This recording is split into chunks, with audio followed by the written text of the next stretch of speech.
Oke, di teknik gempa ya.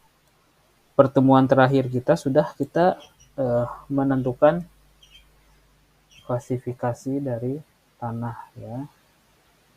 Kita cek sebentar ya.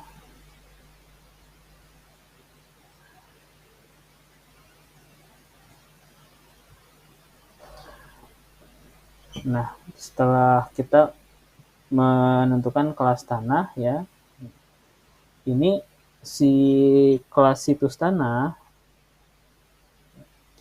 akan kita dapatkan setelah kita melakukan penyelidikan tanah.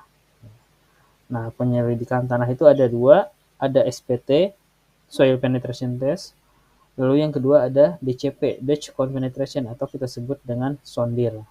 Ya. Yang udah confirm bisa menggunakan, yang bisa digunakan untuk menentukan klasifikasi tanahnya adalah nilai SPT. Ya.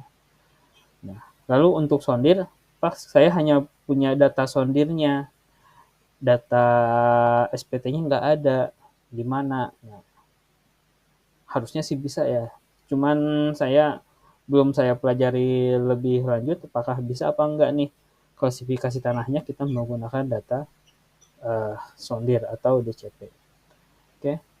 Apabila nilai N rata-ratanya di sini ya. Nah, apabila nilai N rata-ratanya, nah kita setelah melakukan penyelidikan tanah ya, kita dapatkan nilai N rata-ratanya. Di sini kalau kita ngikut klasifikasi tanah berdasarkan SNI, dia ada beberapa jenis tanah. Terdiri dari batuan keras, lalu ada batuan, ada tanah keras, sangat padat dan batuan lunak, dan tanah sedang. Ya. Lalu ada juga tanah khusus, makanya di sini tabelnya terpisah. Ini adalah tanah khusus. Ya. Nah ini didapat apabila setiap ketika kita gali mencapai 3 meter tanah, mendapatkan indeks plastisitasnya lebih dari 20, lalu kadar airnya lebih dari 40%, lalu kuat gesernya kurang dari 25 kPa. Ini kita sebut dengan tanah lunak. Nah ini, lalu ada tanah SF atau tanah khusus. Nah ini merupakan profil tanah yang memiliki satu atau lebih dari karakteristik berikut. Ya. Rawan dan berpotensi gagal atau runtuh akibat beban gempa seperti mudah likuifaksi dengan lempung sangat sensitif dan tanah bersedimentasi lemah. Nah, ini merupakan tanah khusus. Harus kita selidiki lebih dalam lagi atau kita harus selidiki lebih detail lagi nih. Bisa nggak nih kita menggunakan tanah tersebut menjadi bisa nggak nih kita bangun pada tanah tersebut bangunan yang memenuhi standar gempa. Ya. Oke. Lalu ada lempung yang sangat organik atau gambut dengan ketebalan lebih dari 3 meter. Jadi ketika kalau Anda punya proyek di sekitar Kalimantan, lahan gambutnya tebal lebih dari 3 meter nih. Ya, lahan gambutnya lebih dari 3 meter. Berarti dia kita harus lakukan penyelidikan lagi atau si gambutnya kita gali dulu atau kita hilangin dulu si gambutnya. Baru kita lakukan penyelidikan tanah lagi nih. Kita masuk klasifikasi tanah seperti apa. Oke, lalu lapisan lempung lunak setengah teguh dengan ketebalan lebih dari 35 meter dengan SU kurang dari 50 kPa. Nah, ini merupakan tanah-tanah khusus yang memerlukan treatment yang spesial ya. Apa yang harus kita lakukan? Apakah kita harus melakukan pre-PVD, vertical drain, atau harus kita gali, atau harus kita lakukan dengan CTB dan lain sebagainya. Ini merupakan tanah-tanah khusus. Oke. Nah ini common kalau yang ini tanah keras sama tanah SC ini umum ya.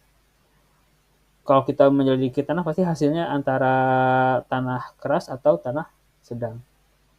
Oke, lalu ada tanah batuan, lalu ada tanah batuan keras, di mana kalau dua tanah ini kita tidak bisa menggunakan nilai dari penyelidikan tanah. Kita harus selidiki dari cepat lambat dari gempa. Oke, nah sebelumnya saya mohon maaf, ini pertemuan ini agak-agak teoritis ya, agak-agak teoritis. Nah, setelah itu kita menyelidiki kelas situs tanah, kita menghitung beban struktur, tapi harusnya nggak gitu. Nah, di sini ada beberapa tahapan dalam melakukan perencanaan gedung tahan gempa. Oke. Pertama, yang harus dilakukan adalah menentukan parameter-parameter gempa ya. Oke, untuk di kampus kita ini saya sebetulnya agak susah menjelaskan hal-hal yang sangat teoritis seperti ini. Cuman karena memang materinya seperti ini ya saya nggak ada option lagi ya. Oke. Nah, jadi harusnya sebelum kita menghitung tadi ya ada beban bangunan, beban kolom ya. Kita harus tentukan dulu parameter-parameter yang menentukan dalam perencanaan gempa. Oke. Pertama, kita harus tentukan dulu nilai SS. Nilai SS. Ini sebaiknya saya buat di slide terpisah. Copy. New slide. Start, saya copy di new slide. Oh, kok jadi ini? Ini ya. Ctrl C. Nah, apa aja yang harus kita cari nih sebelum kita merencanakan gempa? Oke, gempa nggak bisa direncanakan. Yang hanya kita bisa lakukan adalah merencanakan sebuah gedung yang memiliki ketahanan terhadap gempa. Nah, ini ada beberapa tahapan yang harus kita lakukan ya. Pertama, kita tentukan parameter respons spektrum percepatan pada periode pendek. Ya, jadi percepatan gempa pada periode pendek atau biasanya pada periode sekitar 0,2 detik. Oke. Lalu kita tentukan nilai S1. Ya, S1 ini parameter percepatan gempa pada periode 1 detik. Oke. Nah, si nilai SS dan nilai S1 ini bisa kita dapat dari peta gempa. Nah, peta gempanya seperti apa? Contohnya adalah ini. Lalu dapat dari mana Pak peta kayak gini? Silahkan Anda buka webnya RSA Cipta Karya. Contohnya kayak gini. Mana ya? Entire screen. Nah, contohnya ini. Jadi kita buka webnya Cipta Karya ya. Kita buka RSA Cipta Karya. Nah, di sini ada dua pilihan, Pak. Ya, ada dua pilihan. Pertama, aplikasi desain spektra tahun 2010. Yang kedua, respons spektra tahun 2021, ya. Nah, ini kalau yang satu berdasarkan peraturan gempa tahun 2010, tetapi yang 2021 ini berdasarkan peta sumber gempa tahun 2017 dan SNI-nya disahkan tahun 2019. Nah, ini sebetulnya yang 2010 tuh nggak berlaku. Kita coba klik dulu yang 2010. Nah, kita akan menemukan seperti ini. Nah, kita di sini ada beberapa peta nih parameter gempa. Tadi ada nilai SS, ada nilai S1. Nah, nilai SS sama S1-nya didapat dari sini. Contoh misalkan kita ada di bangunan kita ada di sini nih. Ya. Nah, misalkan ada di sekitar Sukabumi Selatan, berarti kita ada pada area sini nih. Berarti nilai SS-nya sekitar warna merah pekat, berarti ada di sini nih 1,5 sampai 2,0 G. Nah, tapi ini sangat kasar. Sangat kasar. Secara mendetailnya seperti apa? Ya. Sama kalau kita buka RSA Cipta Karya 2021 juga hasilnya. Nah, ini yang berlaku sekarang yang ini. Contoh misalkan di sini lebih interaktif. Kita bisa kotanya misalkan kota Cianjur. Cianjur. Oke. Nah, kita Cianjur. Nah, dari web RSA ini kita bisa mendapatkan grafik respon desain gempa. Lalu kalau kita lihat petanya kayak gimana? Nah, berarti Cianjur ada sekitar ini nih. Oke, sekitar sini. Nah, kalau kita bisa perhatikan di sini ya, di dekat Sukabumi itu ada area yang berwarna biru ya, ada yang berwarna biru. Lalu pada daerah Sukabumi Selatan, lalu pada daerah Yogyakarta juga ada yang daerah berwarna biru. Nah, ini kita lihat nih percepatan gempanya. Oh, ternyata sangat tinggi ya. 2,0 sampai dengan 2,5 G nih untuk daerah yang warna biru ini. Nah, makanya pada area ini Yogyakarta dan Sukabumi Selatan cenderung lebih sering terjadi gempa. Lalu percepatannya juga sangat tinggi ya. Jadi cepat rambat gempanya sangat tinggi. Nah, daerah lain yang kita lihat di Sukabumi Selatan, Sumatera Selatan. Nah, malah dari selatan Lampung, Bengkulu, Padang sampai dengan Banda Aceh merupakan jalur gempa yang warnanya warna biru nih. Nah, ini berarti cepat rambat gempanya dia sangat tinggi, yaitu 2,0 sampai 2,5 G. Nah, ini karena di sini terdapat lempengan ya, lempengan. Oke, nah seandainya kita taruh di daerah Cianjur, mungkin sekitar sini ya. Nah, berarti di sini agak kemerah-merahan. Nah, mungkin sekitar ada di 0,9 sampai 91 G. Nah, ini adalah parameter gempa untuk percepatan gempa untuk periode untuk 0,2 detik. Lalu untuk 1 detiknya kita lihat MCR S1. Ada SS, ada S1. Nah, S1 ini berarti yang 1 detik. Nah, 1 detik percepatan gempanya seperti apa? Nah, kita lihat di misalkan daerah Sukabumi atau Cianjur. Oke, berarti sekitar warna kuning nih. Oke, berarti di sini percepatan gempanya 0,4 sampai dengan 0,5 G. Nah, ini adalah peta percepatan gempa atau MCR untuk S1 dan SS. Oke, kita kembali lagi ke slide. Nah, di sini kita harus menentukan pertama nilai SS dan nilai S1, yaitu percepatan gempa pada periode pendek 0,2 detik dan nilai S1 pada periode 1 detik.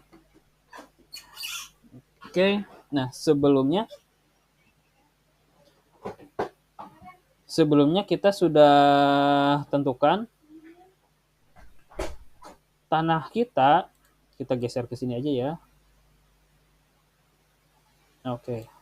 Nah, berdasarkan hasil penyelidikan tanah ya. Penyelidikan tanah yang mana? Yang ini ya. Ini ada sebuah contoh ya. Bukan berarti setiap lokasi hasilnya kayak gini, enggak. Nah, ini hasil penyelidikan tanah, didapat nilainya adalah 46,3. Oke, 46,3. Dengan nilai 46,3 bisa kita tentukan bahwa tanah kita berada pada tanah sedang.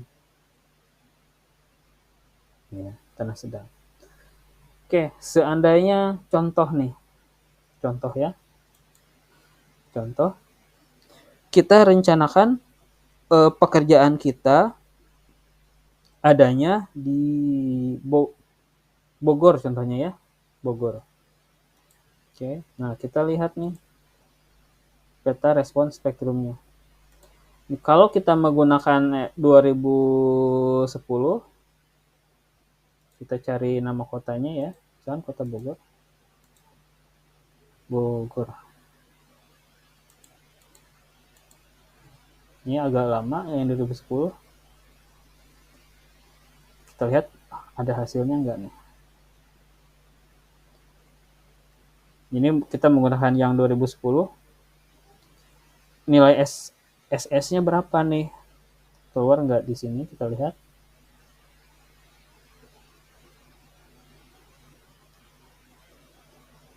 Kita keluar enggak?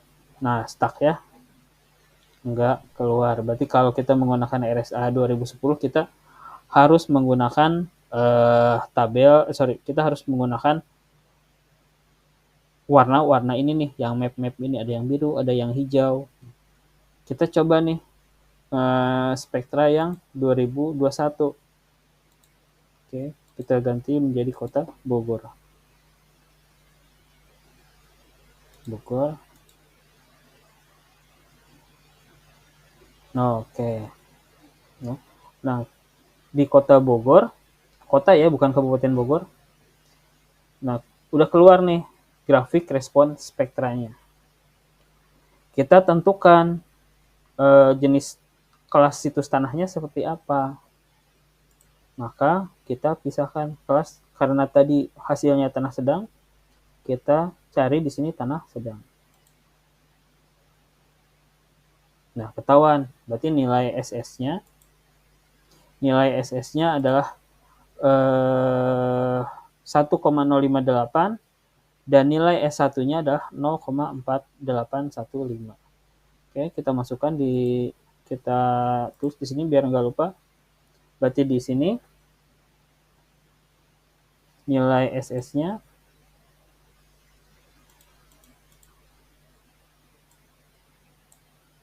di sini nilai SS-nya. Nah, nilai SS-nya sudah kita cari nih di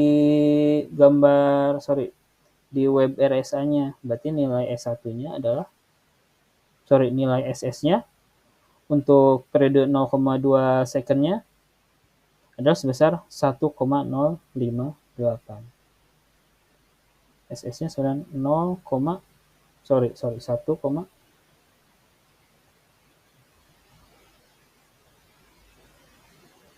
draw.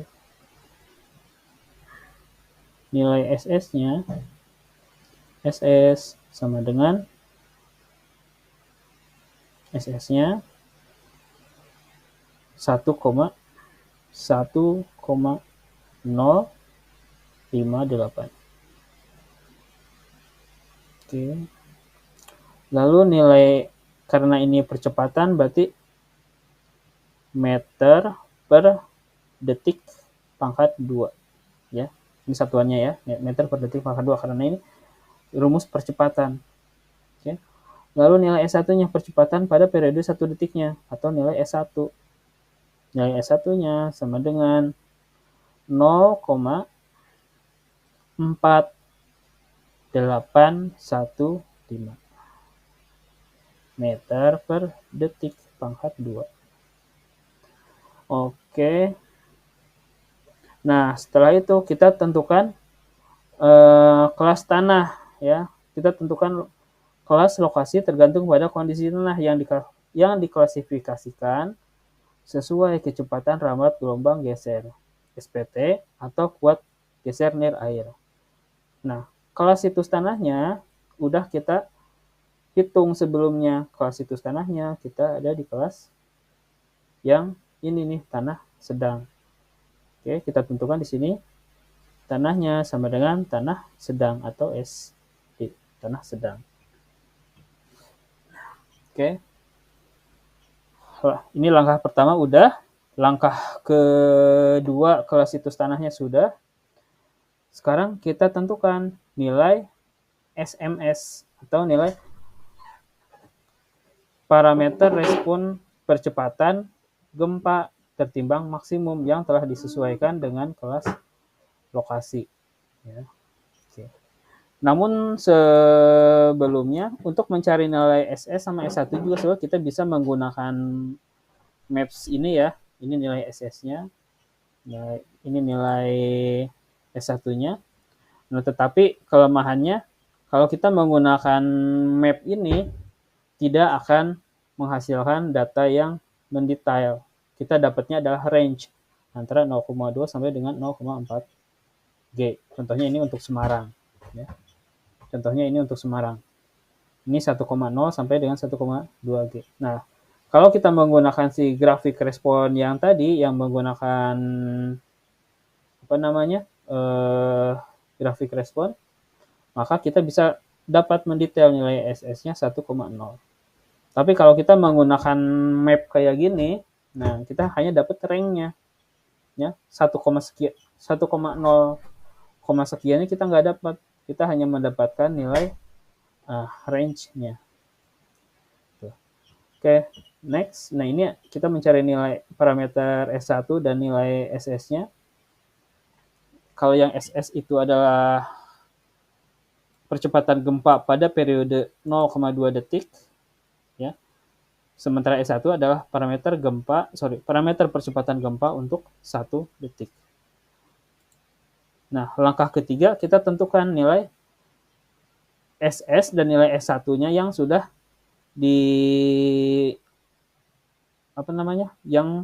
dikalikan dengan faktor lokasi dan kelas lokasi, ya. Parameter yang telah disesuaikan dengan kelas lokasi. Nah, di sini ada rumusnya. Berarti untuk draw nggak bisa. Oke. Draw. Oke. Nah, berarti di sini ada rumusnya nih. Nah, SMS sama dengan FA, bukan FUFU-FAFA ya, FA dikali dengan SS. Lalu untuk periode pendek. Nah ini. Lalu SM1 periode 1 detik sama dengan FV dikali dengan S1. Ini periode 1 detik. Oke. Nah, kalau SS sama S1 kita udah dapat di sini, ya. S1-nya udah dapat. Yang jadi pertanyaan nilai FA-nya berapa? Nah, ini harus PR yang harus kita hitung, ya. Oke, ini si petanya saya geser ke yang paling atas biar enggak. Oke. Nah, kita geser. Nah, ini kita masukkan tadi perhitungan hasil kita. SS kita didapatnya adalah, nah ini karena contohnya di mana ya, Semarang apa Bogor, saya nggak terlalu ini. Nilai SS-nya kalau menurut contoh dia dapatnya 0,83. Nah, tapi kita dapatnya berapa tadi? 1,058. Oke, kita dapatnya, kita buat angka yang berbeda. Nilai SS-nya kita 1,058. Lalu nilai S1-nya kita dapat berapa? Nilai S1-nya kita dapat 0,4815. 0,4815. Nah, yang kita cari adalah nilai ini. Nilai SMS sama nilai SM1. Tapi sebelum SMS-nya kita dapat, kita harus cari dulu nilai FA. Nilai FA-nya didapat dari interpolasi, ya. Nah, interpolasi, kalau hasil interpolasi ini adalah dapatnya 1,168. Dapat dari mana FA-nya? 1,168. Nah, ini kita lakukan interpolasi. Nah, ini parameter untuk FA dan FV-nya. Kita geser ke atas. Nah, kalau perhitungan kita FA-nya ada berapa? Ya, FV.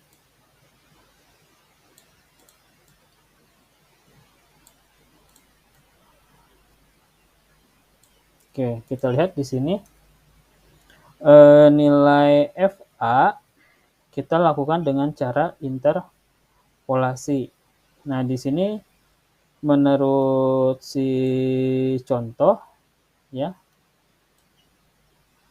FA kita ya ada di 0,83 ya, 0,83. Oke, tinggal kita rubah sedikit ya. Kita buat di sini perhitungan FA. Ini ada batas bawah. Ini ada batas tengah. Ini ada batas atas. Oke. Batas bawah kita, batas tengah kita adanya di 1,058. Yang ditanya FA-nya berapa? Ini yang harus kita cari. Oke. Nah, 1,058 kita grafik respon untuk tanah sedang kita akan ada di sini. Oke. Nah, kita ada di sini. Ini adalah untuk parameter respon untuk SS periode 0,2 detik. Nah, kita ada di 1,058. 1,058 kita berarti berada di 1,058 kita berada di sini ya, antara 1,1 dan 1,0. Oke. Batas bawahnya kita ada di nilainya 1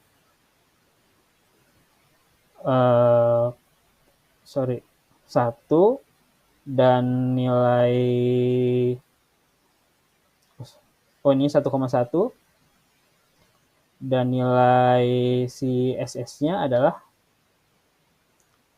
1. Sebentar, sama nggak ya? 0,75 yang di atas. Ini 1. Oke, kebalik ya. Ini harusnya nilainya 1.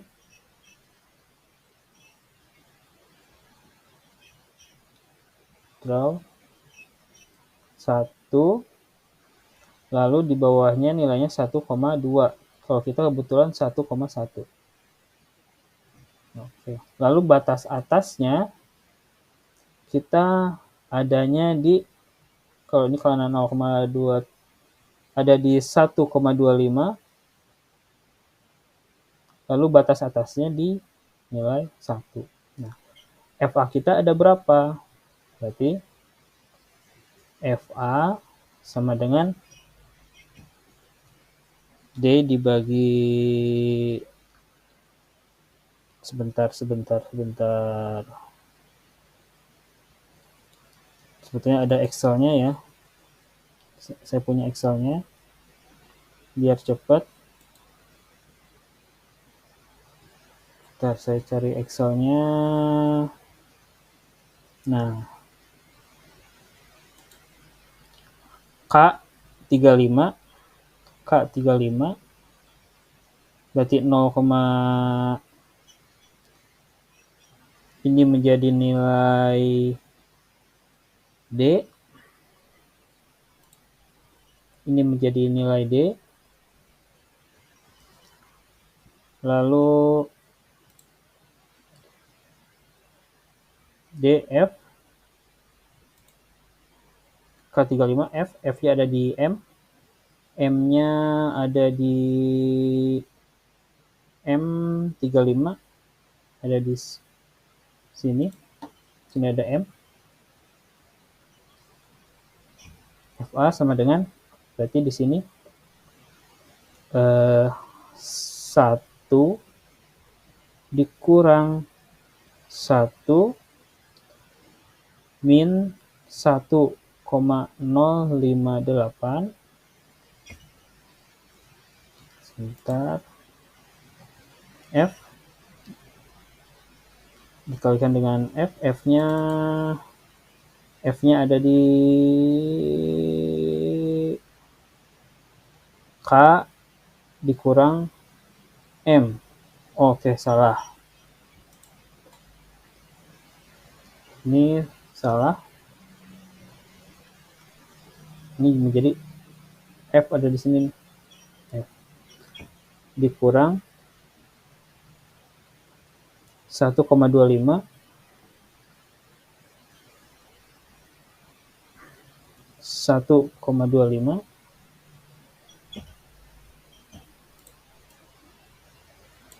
oke,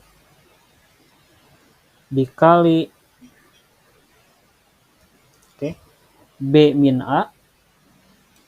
B min A adanya L dikurang K.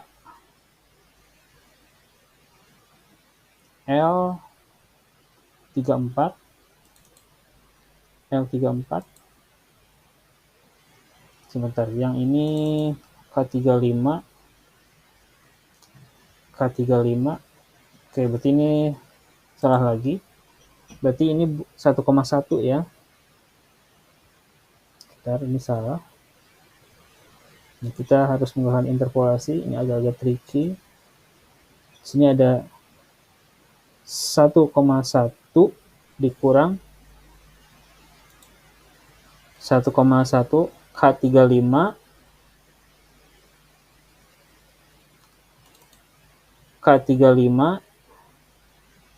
dikurang K35 min M35. K35 yang sama, dia 1,1.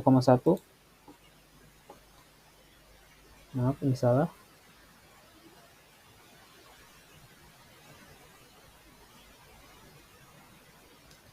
Min dalam kurung K35-nya sama 1,1 dikurang M35 dikurang M35. M35 di sini M35 yaitu 1,1-nya. Berarti kalau kita adalah 1. Oke. Dikurang 1 dikali, jangan pakai kali, dikali pakai titik.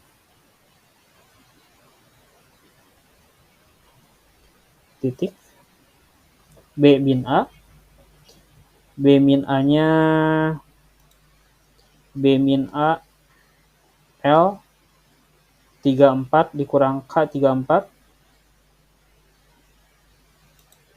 Oke, berarti 1,058 dikurang 1 dibagi C. C-nya di sini M34 1 min K34 M34 K34. Berarti di sini dikurang 1,25 kurang 1. Nah, ini ya. Interpolasi aja bingung. Oke, berarti FA sama dengan sekian. Nah, kita hitung nih, berapa sih nilai FA? Sama dengan 1,1 dikurang 1,1 min 1. 1 dikali 1,058 dikurang 1. Berarti 0,58 dibagi 1,25 dikurang 1. 0,25. Sama dengan 1,1 dikurang 1. Berarti 0,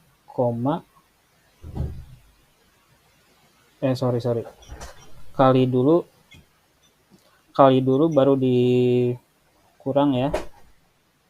Nah, sekarang berarti sama dengan 1,1 min 0,58 karena ini 1 dikali ini.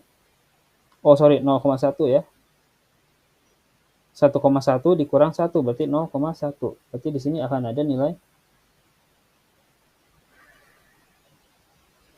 min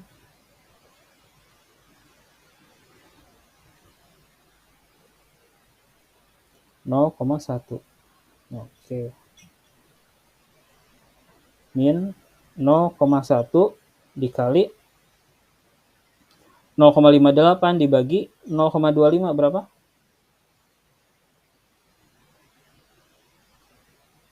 0,58 dibagi 0,25 berapa? Coba bantu saya. 0,232 Pak. 0,232. 0,58 dibagi 0,25. Betul. 0,1 enggak.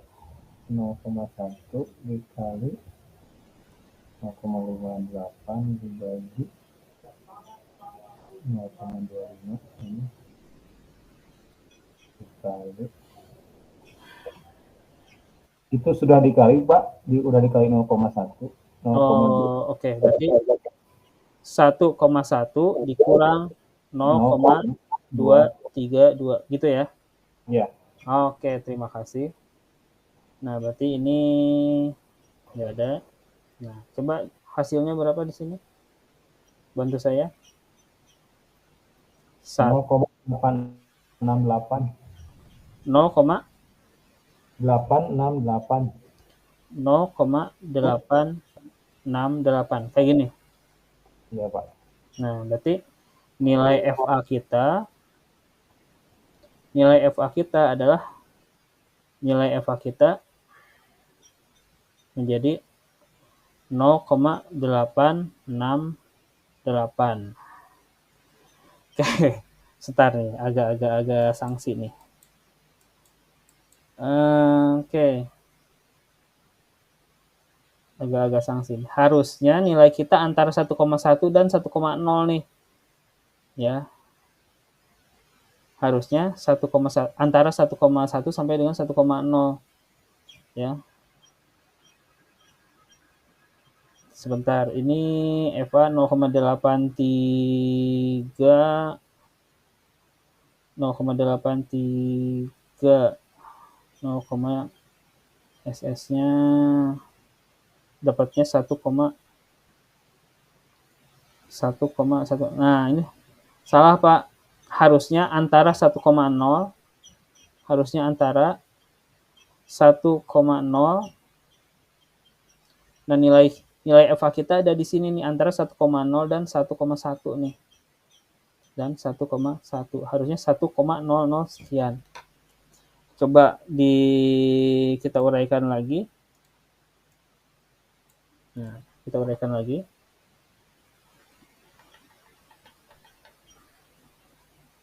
Kita uraikan lagi.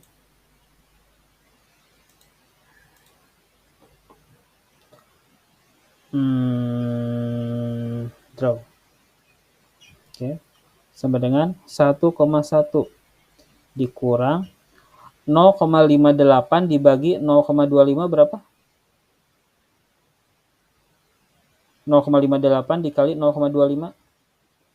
Coba diuraikan ya satu-satu. 0,32. 0, bukan 2,32 Pak. 2,32. 2,32. Bukan 2,32. 2,32. Oke.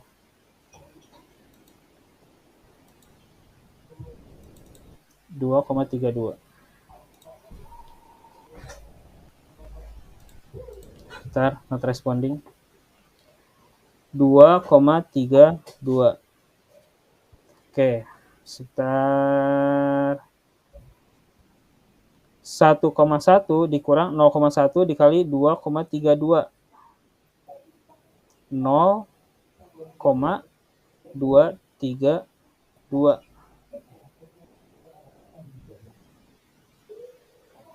Benar ya, 0,868 harusnya ya.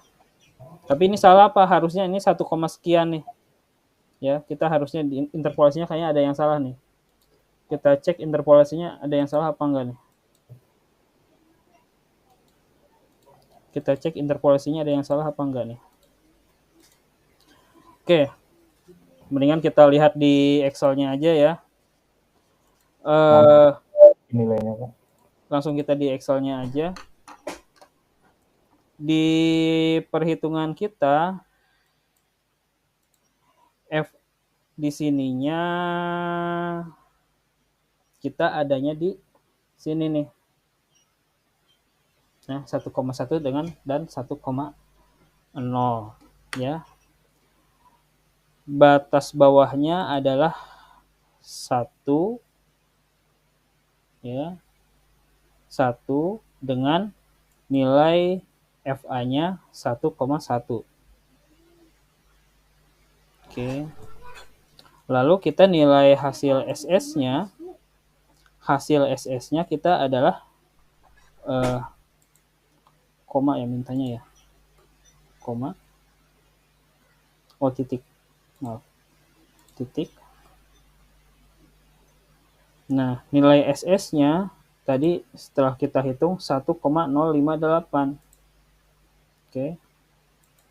1,058. Oke, lalu FA-nya kita ada di batas atasnya kita ada di 1,25 dan nilai si FA-nya adalah 1. Nah, berarti harusnya nilai FA kita adalah 1,08. Tadi ada yang salah nih. Kita lihat yang salah ada di bagian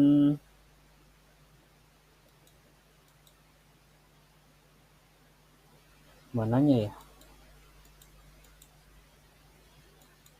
Oke, ya. Jadi si nilai FA kita dapatnya adalah 1,08. Nah, kalau 1,08 masih masuk nih, ya. Nah, FA kita dapatnya 1,08.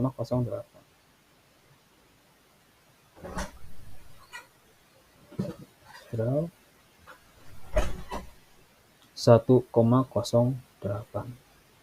Oke, lalu nilai FV-nya. FV-nya berapa? Oke, biar nggak ribet, kita sini aja ya. Nilai FV. Nilai FV kaitannya sama nilai S1. Sama kita gunakan rumus interpolasi lagi. Ya. Oke, nilai FV kalau di contoh soal ini S1-nya dapatnya 0,3 ya. Nah, kita dapatnya berapa nih nilai SS-nya? Kita rubah menjadi, karena 0,3 berarti kalau 0,3 berada di antara sini ya, sini ya. Antara sini. Oke, kita dapatnya berapa? Oh, ternyata dapatnya 0,4481. Oke. Tanah sedang ada di sini. Berarti kita fokus di area sini. Oke. 0,481. Oke, yang batas bawahnya berapa? Oh, batas bawahnya kita ada di 0,4. Oke, kita ganti 0,3-nya menjadi 0,4. Oke, dengan nilai FA 1,6. Lalu batas atasnya kita ada di 0,5 dengan nilai FV sebesar 1,5.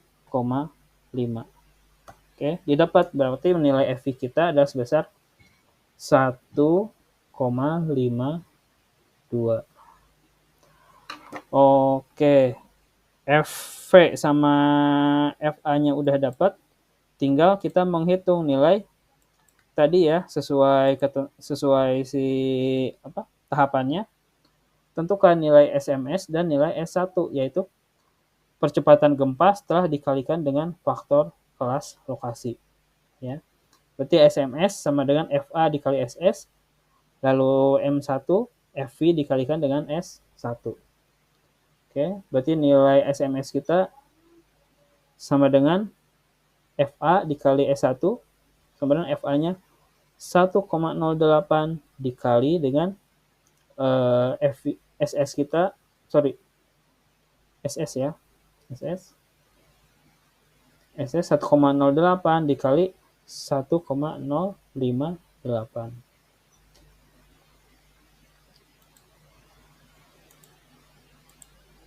Ini interpolasinya salah.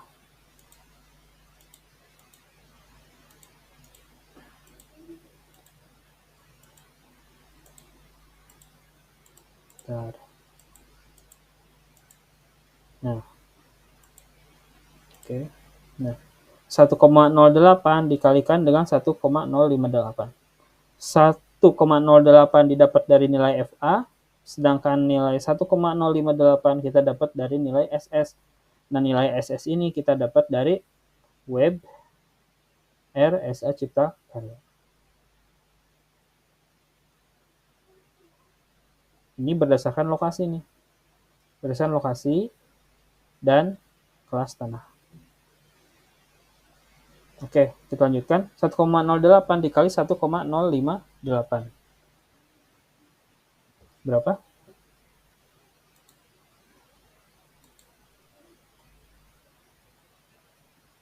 Satu koma 1,008 dikali 1,058. 1,142. 1,142. Nah, ini. Oke.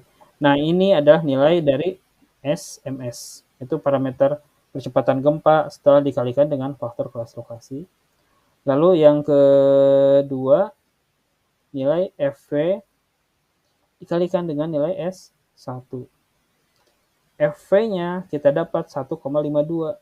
1,52 dikali, nah kita percepatan gempanya adalah 0,4815. 0,4815. Berapa hasilnya? 0,4815. Berapa hasilnya? 0,731. 0,731. Oke, nah ini adalah nilai SM1. Yang ini ya. Ini adalah yang ini. Ini adalah yang ini. Nah, ini tergantung dengan lokasi yang kita teliti ya. Dia selalu nilainya nggak akan sama untuk setiap daerah. Lalu selanjutnya kita nilai. Nah, nilai M1-nya sudah. Ya, percepatan tertimbang maksimum. Lalu selanjutnya kita SDS dan nilai SD1 ya. Respon spektra desain, yaitu 2/3 dikali SMS untuk SDS. Lalu untuk SD1-nya 2/3 dikali dengan SM1. Oke, berarti di sini SDS sama dengan 2/3 dikali SMS ya, 2/3 dikali SMS, berarti 2/3 dikali SMS kita ada 1,142. 1,142 sama dengan, coba bantu saya.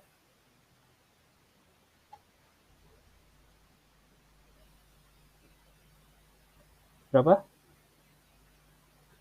0,761. 0,761. Oke, SD1-nya 2/3 dikali S1. Dikali SM1. SM1 kita adalah 0,731. Berapa hasilnya? 0,487.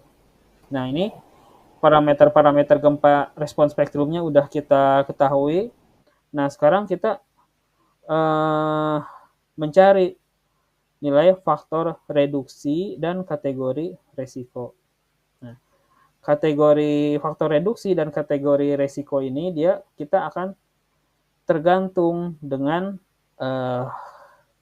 bangunan yang kita rencanakan. Nah, jadi dalam gempa ini ada 4 kategori resiko ya. Ya, tergantung dengan keutamaan gempanya. Ya, jadi ada kategori 1 ya. Kategori 1 itu resikonya rendah terhadap jiwa manusia ketika terjadi gempa. Maka kita sebut dengan kategori resiko 1. Oke, next. Nah, kategori resiko 1 ini apa aja? Pertama ada fasilitas pertanian, perkebunan, peternakan, dan perikanan.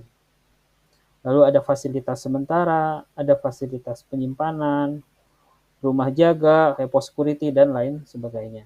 Nah, kenapa?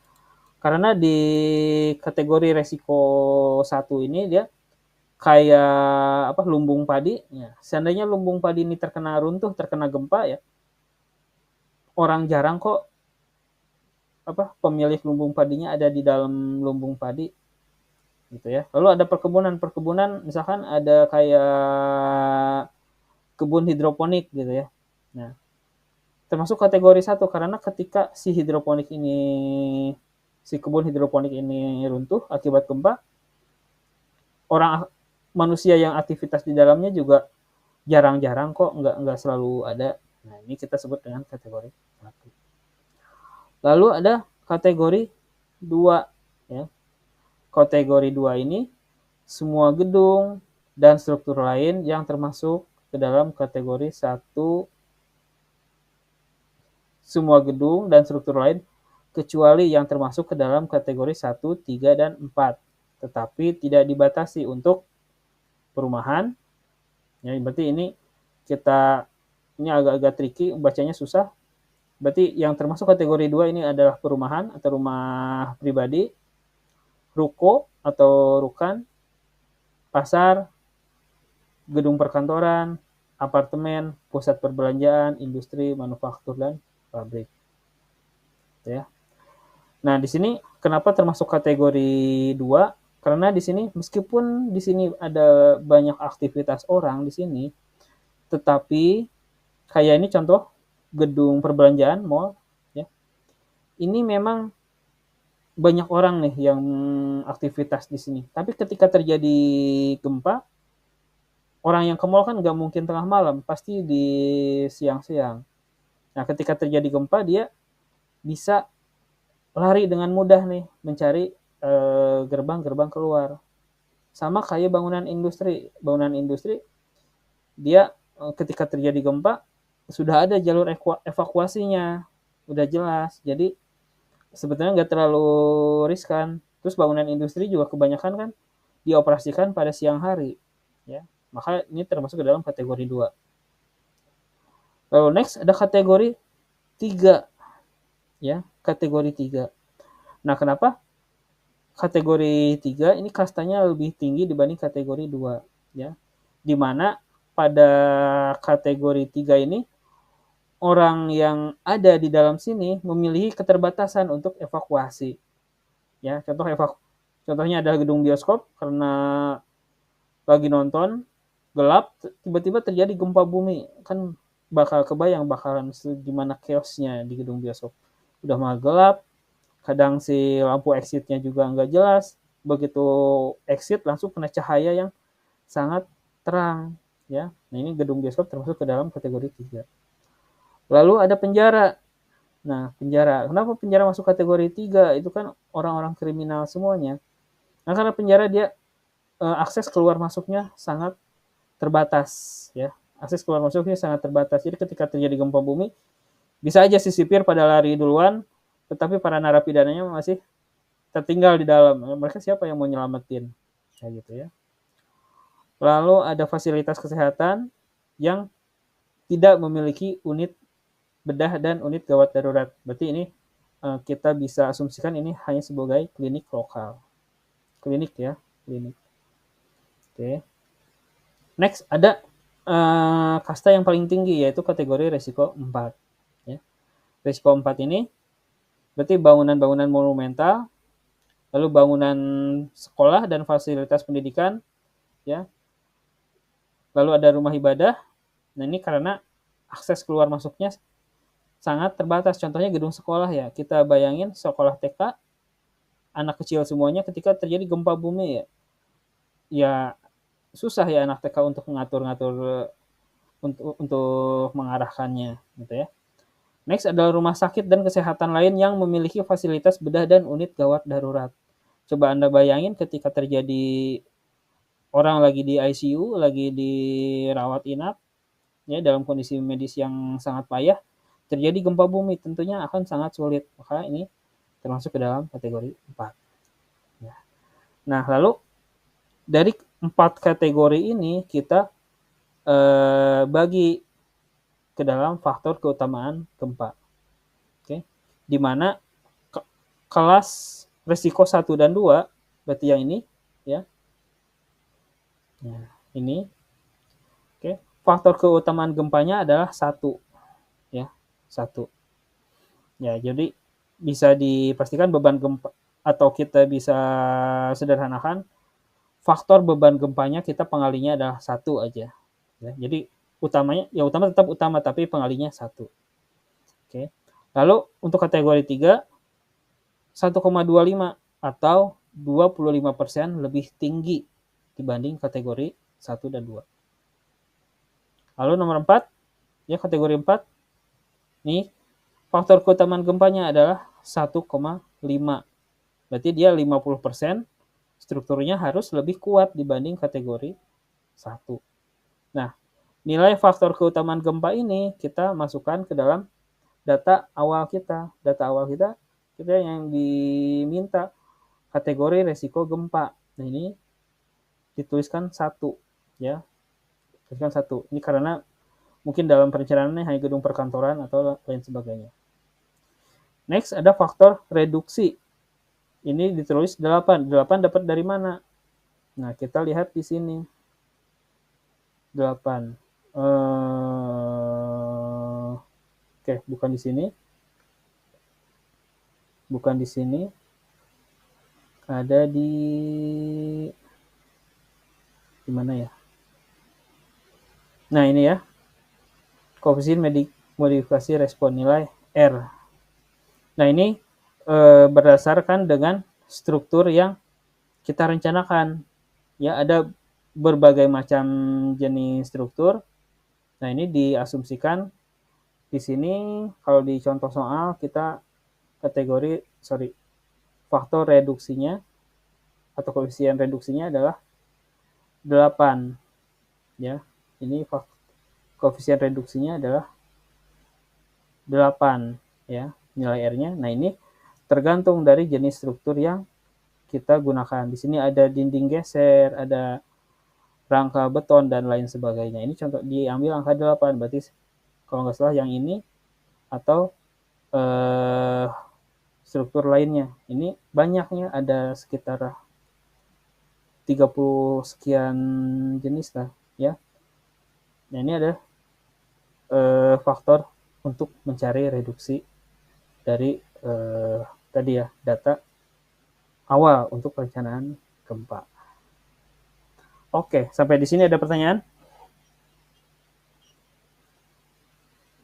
Ada pertanyaan sampai sini? Atau bingung? Belum, Pak. Bingung, ya udah. Kalau bingung berarti pertanda bahwa Anda berpikir. Kalau nggak bingung kan berarti mikir aja enggak, berarti nggak bingung sama sekali. Ya. Nah, ini data-data awal ini nanti kita akan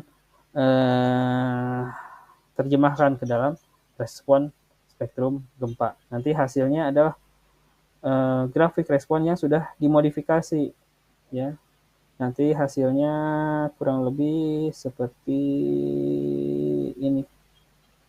Ya. Nilai respon, grafik responnya. Ini yang sudah, nanti nilai-nilai ini nanti kita akan masukkan ke dalam aplikasi atau perhitungan gempa. Oke, nggak ada pertanyaan? Masih bingung?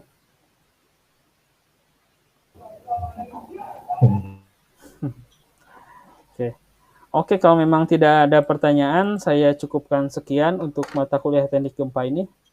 Kita sambung lagi di struktur beton ya, pukul 11 pas aja ya. Kasih saya waktu buat tarik nafas.